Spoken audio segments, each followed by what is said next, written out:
Hello friends, welcome to my YouTube channel Dinesh mathematics. I hope कि आप लोग बहुत अच्छे होंगे।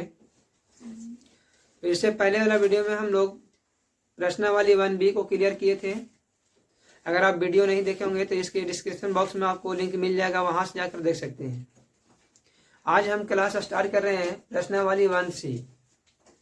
तो प्रश्नावली 1C को स्टार्ट करने से पहले इसमें कुछ महत्वपूर्ण पॉइंट्स होते हैं। इन पॉइंट्स को पहले हम लोग समझने की कोशिश करेंगे, क्लियर करेंगे और समझें कि ये पॉइंट में होता क्या है। और पॉइंट क्लियर करने से आपको जो भी ऑब्जेक्टिव क्वेश्चन आते हैं वो सॉल्व करने में आपको सुविधा मिल जाती है। तो चलिए हम लोग पहले इसके जितने भी पॉइंट्स हैं उसको क्लियर करते हैं, उसके बाद आगे पढ़ेंगे। आपको भारतीय भवन के बुक में पेज नंबर मिल जाएगा N22 पर। पेज नंबर N22 पर जाइएगा और वहां पर मिलाइएगा हम जो बता रहे हैं वो दिया हुआ है कि नहीं। देखिए लिखा हुआ है इन्हें याद रखें। जो पॉइंट्स है उसके ऊपर में हेडिंग दिया हुआ है इन्हें याद रखें, यानी याद रखना बहुत जरूरी है। पहला पॉइंट क्या है कि वह संख्या जिसे P/Q के रूप में व्यक्त नहीं किया जा सके, जहां P और Q पूर्णांक है और Q शून्येतर पूर्णांक है। Q क्या है? शून्येतर पूर्णांक है, तो एक अपरिमेय संख्या होती है। यानी कहने का मतलब ये है कि वह संख्या जिसे P/Q के रूप में व्यक्त नहीं कर सकते हैं। P/Q यानी भिन्न के रूप में व्यक्त नहीं कर सकते। किसके रूप में? भिन्न के रूप में व्यक्त नहीं किया जा सकता है। उस संख्या को हम लोग बोलते हैं अपरिमेय संख्या। क्या बोलते हैं? अपरिमेय संख्या। सभी लोग को पहला पॉइंट समझ में आ गया होगा। क्या रहा है कि जिस संख्या को हम P/Q के रूप में नहीं लिख सकते हैं वह संख्या अपरिमेय संख्या कहलाता है। क्या कहलाता है? अपरिमेय संख्या। अब पॉइंट नंबर 2, एक अपरिमेय संख्या का ऋण अपरिमेय होता है। कोई मान लिया जाए कि √5 है, तो √5 एक अपरिमेय संख्या, आप लोग अच्छे से जानते हैं। अगर इसका ऋण -√5 भी जो है वो क्या है? अपरिमेय संख्या होगा। ये भी क्या होगा? क्लियर हो गया? तीसरा पॉइंट, एक परिमेय संख्या और एक अपरिमेय संख्या का योग अंतर अपरिमेय होता है। एक परिमेय संख्या, कोई परिमेय संख्या मान लीजिए 5 है और कोई एक अपरिमेय संख्या लेते √3, तो 5 और √3 का योग अपरिमेय होगा। क्या होगा? अपरिमेय। ठीक है। और इसका अंतर भी अगर हम लेते हैं, क्या लेते हैं? तो वो भी मिलेगा क्या हम लोग को? अपरिमेय संख्या होगा। तो वही बोल रहा है एक परिमेय और एक अपरिमेय का योगफल या अंतर अपरिमेय ही होता है। क्या होता है? अपरिमेय। ठीक है। उसके बाद यदि A एक अपरिमेय संख्या है, क्या है? अपरिमेय संख्या है, तो इसका व्युत्क्रम यानी 1/A भी जो होगा वो क्या होगा? अपरिमेय संख्या होगा। क्या होगा? क्लियर है? कोई दिक्कत है? ये भी क्या हो जाएगा हम लोग को? अपरिमेय संख्या हो जाएगा। अब पॉइंट नंबर 5, ये देखिए ये पॉइंट 1 था, भिन्न के रूप में नहीं होगा, वो क्या होता है? अपरिमेय। और इसका ऋण यानी अपरिमेय का ऋण भी क्या होता है? अपरिमेय ही होता है। ये पॉइंट नंबर आपको दिया हुआ है दूसरा। पॉइंट नंबर तीसरा यहाँ था जो है कि परिमेय और अपरिमेय का जोड़ अंतर। जोड़ मतलब योगफल और अंतर का मतलब घटाओ, भी क्या मिलता है? अपरिमेय मिलता है। और यहाँ पर बोला कि यदि चौथा पॉइंट में यदि A एक अपरिमेय संख्या है तो इसका व्युत्क्रम में 1/A भी क्या होगा? अपरिमेय ही होगा। क्या होगा? क्लियर है ना? अब देखते हैं पांचवा पॉइंट। बोलता है एक परिमेय संख्या, कोष्ठ में लिखा है बराबर नॉट 0, Q का मान 0 नहीं होता है ना जी। अच्छा, को विभाजित करता है तो P, अच्छा विभाजित करता है तो P Q है ना जी। P Q को भी विभाजित करेगा। P 1 minute sorry, point number 5 ना। अच्छा चलिए, मिस्टेक हो गया। अब पॉइंट नंबर 5 देखिए, एक परिमेय संख्या इक्वल टू नॉट जीरो। परिमेय संख्या का मान जीरो नहीं होना चाहिए। परिमेय संख्या का मान जीरो नहीं होना चाहिए। उसके लिए है एक परिमेय संख्या और एक अपरिमेय संख्या गुणनफल या भागफल अपरिमेय होता है। एक परिमेय और एक अपरिमेय, परिमेय और अपरिमेय का गुणनफल या भागफल, गुणनफल या भी अपरिमेय ही होता है। क्या होता है? समझ में आ गया ना? यानी आप समझ सकते हैं कि परिमेय और अपरिमेय, परिमेय और अपरिमेय का जोड़, घटाव, गुना, भाग हर एक स्थिति में क्या मिलेगा? अपरिमेय मिलेगा। क्या मिलेगा? अपरिमेय। चाहे इसको जोड़िए, घटाइए, गुना कीजिए, सॉरी या भाग करिए, हर एक स्थिति में आपको क्या मिलेगा? अपरिमेय संख्या मिलता है। क्लियर है ना? अब उसके बाद देखिए पॉइंट नंबर 6 कहता है कि विरोधाभास की विधि पृष्ठ N2 में देखें। विरोधाभास की विधि दिया हुआ है पेज नंबर N2 में। तो आप लोग N2 देख लीजिएगा। इधर है N2। इस पॉइंट को आप लोग अच्छे से पढ़ लीजिएगा, विरोधाभास वाला।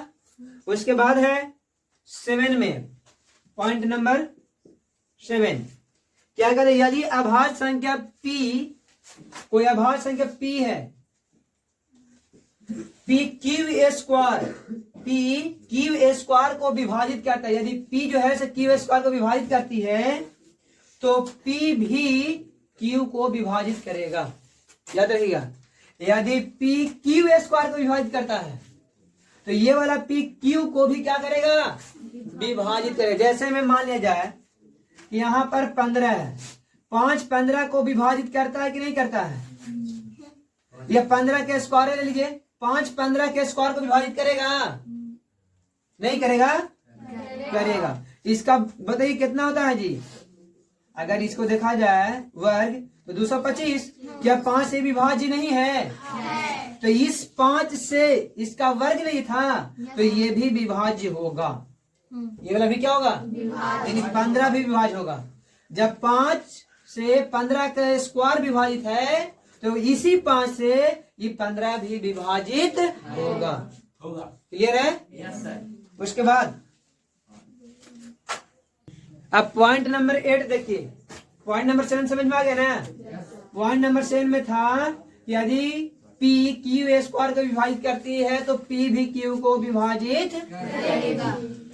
अब देखिए पॉइंट नंबर 8 है कि यदि P और Q में कोई उभयनिष्ठ गुणनखंड नहीं है, P और Q में कोई उभयनिष्ठ गुणनखंड नहीं है तो P स्क्वायर और Q में कोई उभयनिष्ठ गुणनखंड नहीं होगा। अगर ये दोनों में कोई उभयनिष्ठ नहीं है, कोई उभयनिष्ठ गुणनखंड नहीं मिलता है तो इसके वर्ग में भी कोई उभयनिष्ठ गुणनखंड नहीं मिलेगा। बस इतना समझना था। क्लियर हो गया? तो इस प्रकार से आपको 8 पॉइंट क्लियर हो गया। हाँ, उभयनिष्ठ गुणनखंड एक के अलावा और कोई नहीं हो सकता है। अगर एक होगा तो इसका भी एक होगा। एक तो सबका उभयनिष्ठ गुणनखंड है ना, तो एक होगा। ठीक है, एक को छोड़ा करके तो ऐसे ही इसका मासा एक ही नहीं रहेगा जी। तो इसको सह अभाज्य भी कह सकते हैं हम लोग। क्या कह सकते हैं? सहअभाज्य। अब आगे हम लोग लेसन को स्टार्ट करेंगे। इसका पहला है प्रश्नावली 1 से स्टार्ट कर रहे हैं। अति लघु उत्तरीय प्रश्न से पहला है रिक्त स्थान को पूर्ति करें। पहले इसको क्लीन कर लेते हैं, उसके बाद अब हम लोग यहां देखेंगे रिक्त स्थान को पूर्ति करें। पहला है, बोल रहा है कि रूट 15, पहला के पहला रूट 15 एक खाली जगह संख्या है। क्या है? अपरिमेय संख्या ना जी। क्या होगा? दूसरा तो यहाँ भरा जाए, क्या भराएगा?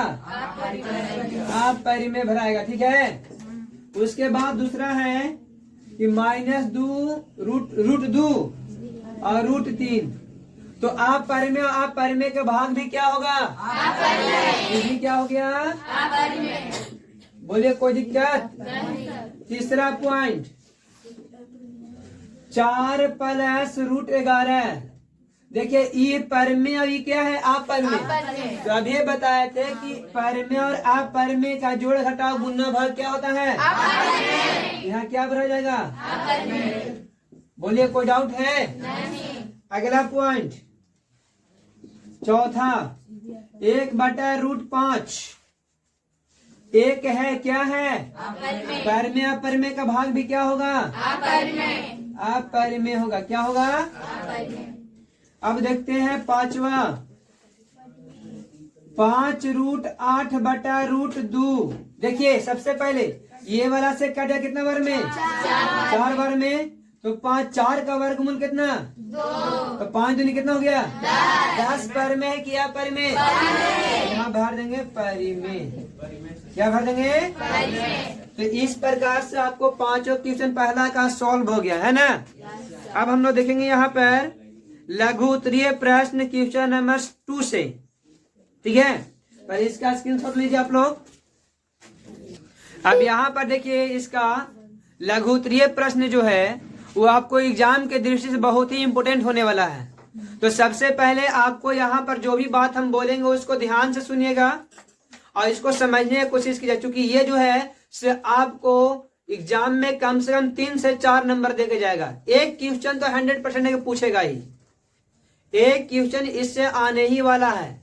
इसलिए आप लोग इसको याद रखिएगा और बनाने का प्रैक्टिस भी कीजिएगा। जैसे हम एक बार बना देंगे तो आप लोग घर पर अपने से 3 से 4 बार इसको बनाने का कोशिश कीजिएगा, तो फिर अपने आप बनाने आ जाएगा। ठीक है, तो चलिए अब हम लोग स्टार्ट करते हैं। जैसे कि यहाँ पर देखिए दिया हुआ है दूसरा में सिद्ध करे कि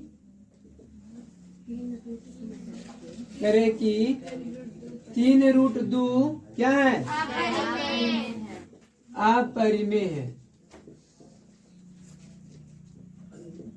देखिए 3√2 को अपरिमेय दिखाने से पहले हम लोग केवल √2 को दिखाने का कोशिश पहले कर लेते हैं कि √2 एक क्या है? अपरिमेय संख्या है। अभी इसको हम लोग छोड़ देंगे। ठीक है, अभी फिलहाल हम किसको पकड़ेंगे? √2 को ना। तो यहाँ पर लिखेंगे सिद्ध करे कि √2 या √3 भी कर सकते हैं। √2 एक अपरिमेय संख्या है। हम लोग को सिद्ध करना है कि √2 क्या है? एक अपरिमेय संख्या है। तो इसको हम लोग विरोधाभास के अनुसार से उल्टा मान के चलते हैं, है ना। यह है क्या? अपरिमेय। ये तो सिद्ध करना है, अभी तो नहीं ना सिद्ध हुआ है। अभी तो केवल हम लोग कह रहे हैं कि अपरिमेय है, लेकिन सिद्ध करना है तो हम लोग पहले मान के चलेंगे कि ये परिमेय संख्या है। जैसे ये वास्तविक ही संख्या ना है, तो वास्तविक संख्या में अभी ये क्लियर नहीं हो पाया कि अपरिमेय है, तो यही ना होगा कि परिमेय होगा। ये तो होगा ना, क्या होगा? परिमेय संख्या। तो लिखेंगे यहाँ पर माना कि √2 एक परिमेय संख्या है। पहले हम लोग क्या मान लिए? √2 एक क्या है? परिमेय संख्या है। यहां तक क्लियर है? और जब आप इसको परिमेय संख्या मान लिए हैं तो आप यहाँ परिमेय संख्या P/Q तो जानते हैं लिखना। अब बराबर में इधर क्या लिखा जाएगा? √2। जहां P और Q एक क्या है? पूर्णांक होता है ना जी। एक पूर्णांक न है, पूर्णांक है। और P और Q में कोई उभयनिष्ठ गुणनखंड नहीं है। कोई हाँ एक के अलावा बोल सकते हैं ना, एक के अलावा कोई उभयनिष्ठ गुणनखंड। चलिए लिख लेते हैं एक के अलावा, है ना। P और Q में एक के अलावे कोई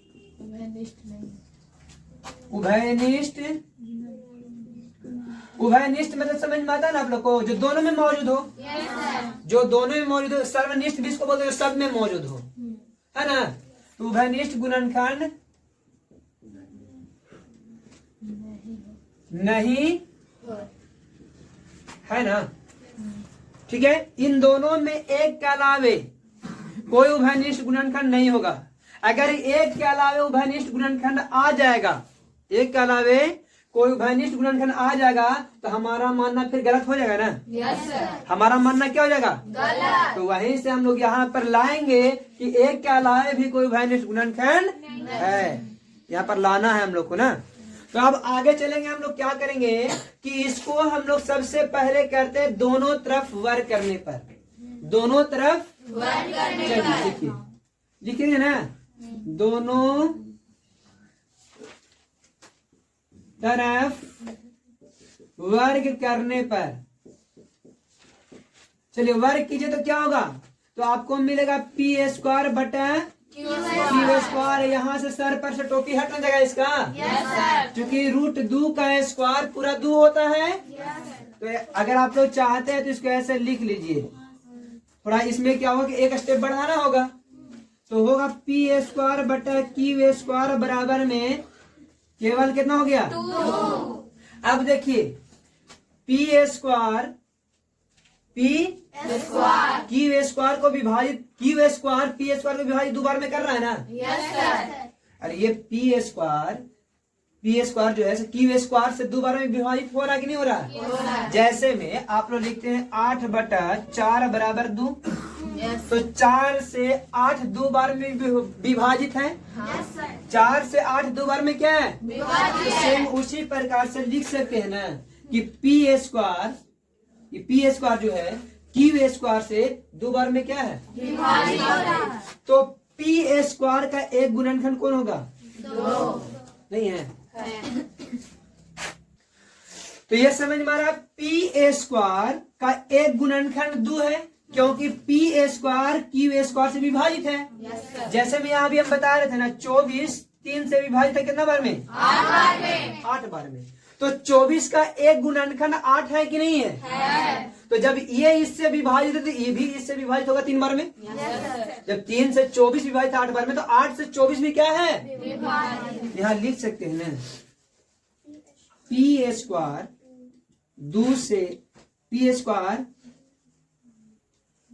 2 से विभाज्य है या विभाजित होती है ना? होगी कि नहीं होगी? तो P भी 2 से विभाज्य होगा। अतः P का एक गुणनखंड 2 है। P का एक गुणनखंड 2 हो ना गया? तो इसको क्लीन करते हैं, समझ में आ गया ना? Yes sir. यहाँ यही वाला बात यहाँ समझा रहे, देखिए क्या, P square Q square P square बटा क्यू स्क्वायर बराबर 2। 24 बटा 3 बराबर 8। यहाँ हम बोलते हैं ये आपका नंबर है, इसलिए इजीली समझ लेते हैं। यहाँ पर नंबर नहीं है इसलिए आपको टफ पड़ता है, तो इसीलिए हम नंबर लेकर के समझा रहे हैं। यहाँ आप बोलेगा 3 24 को 8 बार में विभाजित करता है, है ना? तो यहाँ हम बोलेंगे पी स्क्वायर क्यू स्क्वायर को 2 बार में विभाजित करता है। ये तो बोल सकते हैं। अच्छा अब यहाँ बोलेगा, तो यहाँ हम बोल सकते हैं कि 24 को 8 विभाजित करता है, तो यहाँ भी पी स्क्वायर 2 से विभाजित है। अरे भी तो 24 8 से विभाजित है, बोल सकते हैं ना? कोई दिक्कत तो नहीं है? नहीं। आगे लिखा हुआ है, जब ये हम बताए थे कि इसका स्क्वायर इससे विभाजित होता है, ये भी इससे विभाजित होता है, इससे जस्ट पहले बताए थे हम। तो ये बात तो यहाँ तक हो गया क्लियर। अब है कि ये जो 24 जब 8 से विभाजित है, तो 24 का एक गुणनखंड 8 भी है। 24 का एक गुणनखंड कौन होगा? 8। तो यहाँ भी बोल सकते हैं कि जब P से 2 विभाजित है, सॉरी P 2 से विभाजित है, तो P का एक गुणनखंड 2 होगा कि नहीं होगा? होगा। बोलिए कोई दिक्कत है? ये वाला को हम लोग थोड़ा सा और अगर एक्सपेंड करना चाहे तो पी ए स्क्वायर बराबर 2q² लिख देंगे। इसको आगे काम है इसलिए इसको अभी हम किए है ना। बोले यहाँ तक किन्हीं कोई दिक्कत? क्योंकि यहाँ भाग करने में गुने ना करेगा। यहाँ तक किन्हीं कोई दिक्कत? अब आगे बढ़ती है। अभी जब P आप देख रहे हैं ये P बराबर 2m माना। आगे हम मान लेते हैं कि P बराबर कितना है? 2m है। तो जहां पे आपको P लिखा हो वहां पर आप क्या लिखे? समीकरण 1 में तो लिखेंगे समीकरण 1 से। तो 1 से क्या होगा? p² बराबर 2q² है ना। तो अब यहाँ पर आप बता सकते हैं कि इसको हटा के हम कितना लिख सकते हैं?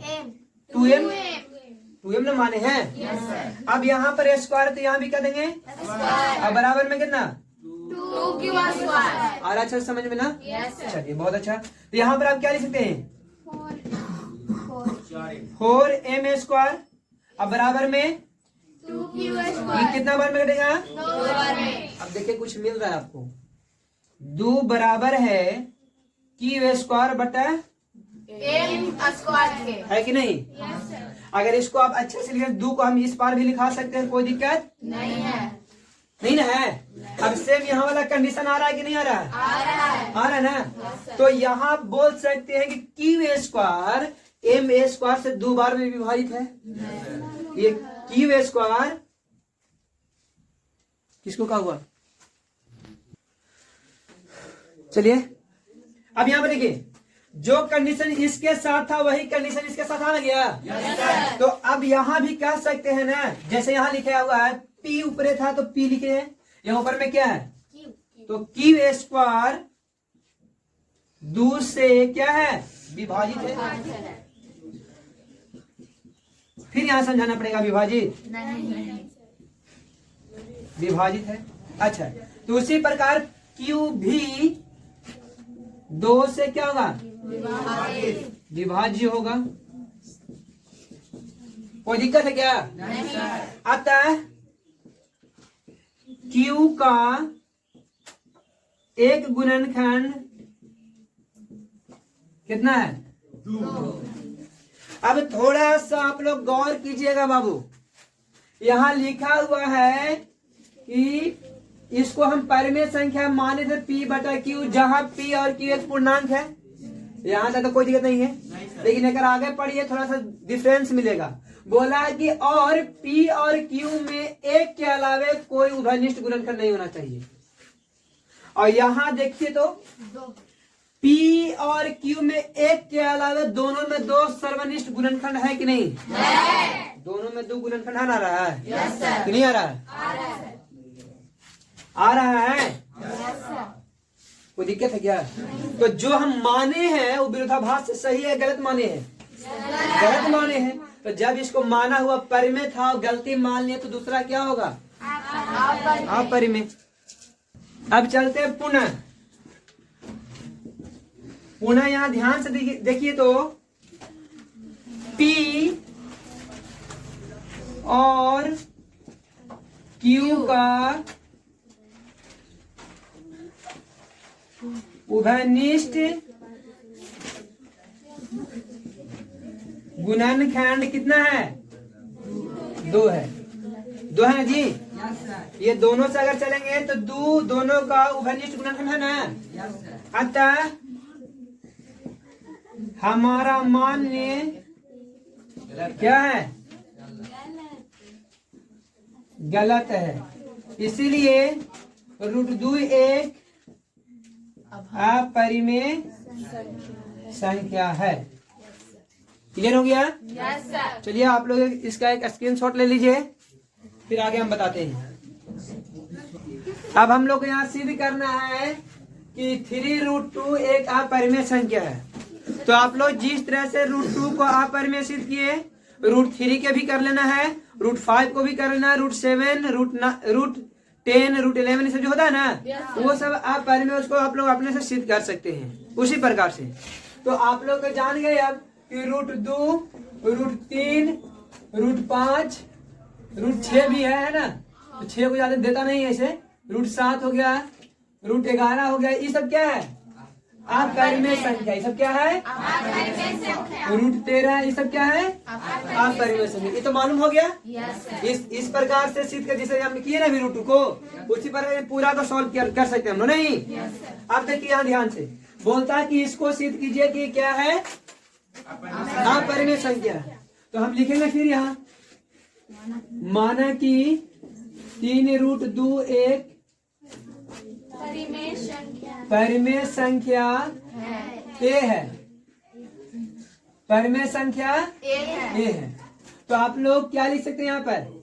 3 रूट 2 बराबर में ए 3 होगा। जब परिमेय संख्या को पी बाई क्यू ना लेकर हम ए लिए तो ए नहीं लिखेंगे। चलिए यहाँ क्या कर रहा है? गुन्ना कर रहा है। बराबर किस पर है तो क्या करेगा? भाग करेगा। अब चूंकि आप जानते हैं कि ये क्या है? तो लिखेंगे हम लोग, चूंकि हम जानते हैं कि रूट 2 एक अपरिमेय संख्या है, इसीलिए। और ई वाला क्या जान रहे हैं आप? इधर वाला परिमेय है ना? ये तो परिमेय ही ना है। और ये क्या है? तो रूट 2 बराबर नहीं हो सकता है ए बटा रूट 3, क्योंकि ये है परिमेय। अपरिमेय, परिमेय और अपरिमेय कभी बराबर नहीं हो सकते, है ना जी? अतः हमारा मान गलत है। इसीलिए 3 रूट 2 क्या है? एक अपरिमेय संख्या है। अब हम लोग तीसरा, चौथा, पांचवा लगभग सेम है। तो इसमें से हम क्वेश्चन नंबर 5 को सॉल्व कर रहे हैं। 3 और 4 अपने से सॉल्व करने की कोशिश कीजिएगा ना। 5 है 5 माइनस 2 रूट 3। आप परिमेय सिद्ध करना है ना। तो लिखेंगे यहाँ, माना कि 5 माइनस 2 रूट 3 एक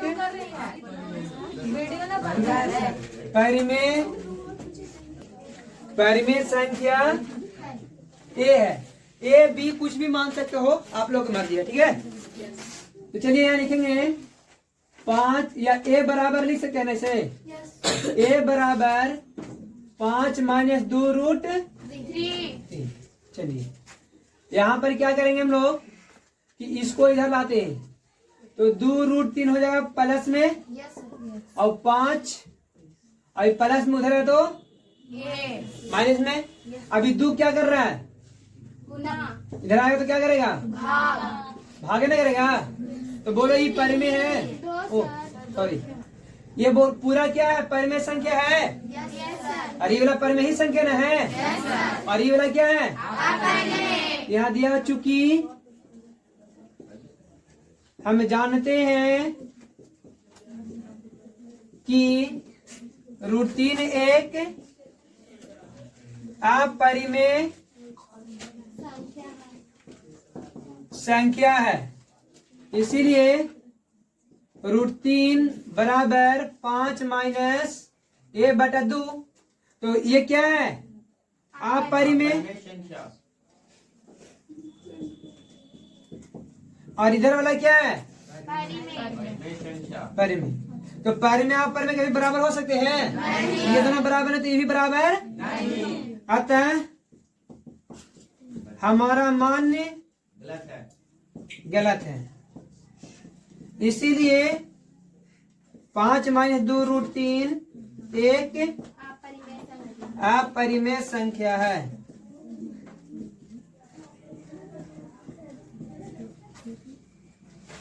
क्लियर हो गया? चलिए स्क्रीनशॉट लीजिए आप लोग। आप लोग देखिए इसी प्रकार से 7वां 8वां भी क्लियर कर लीजिएगा। अब रह गया इसमें केवल 6। क्या है? सिद्ध करें कि 5 बाई रूट 7 एक क्या है? अपरिमेय संख्या है।